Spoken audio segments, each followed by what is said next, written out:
अब मैले पहिल्यैदेखि तपाईँहरूलाई अब नयाँ साथी आउँदै हुनुपर्छ भन्ने हामीलाई लगाइरहेको थियो। त्यही अनुसार हामी लागेका थियौँ। मेरो नयाँ साथी त भएन। अब घन्टी आयो तपाईँले के भन्नु त भन्ने मलाई लगाइरहेको र उ त मैले जित्छु र घन्टी जित्नु उस्तै हो। मैले सादा फुलबारीकै भनेकै हो बालन र हर्कलाई। चाहिँ खतरा थियो होइन अस्ति भर्खरसम्म सुत्तर खाना पर्नु गर्ने काइलो अहिले त सल्लाह गाडीतिर कुदेछ। प्रधानमन्त्री खाना बोल्नु भयो त बोला भरे भइगयो त गएको त प्रचण्ड मात्रै गएको त शेरबहादुरले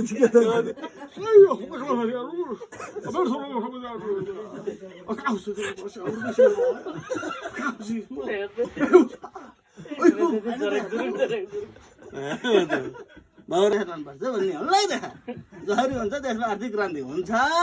अब जसरी भए पनि राष्ट्रको बालना बनाएर हामी आर्थिक हेर्नुपर्छ भन्ने हामीलाई देखा।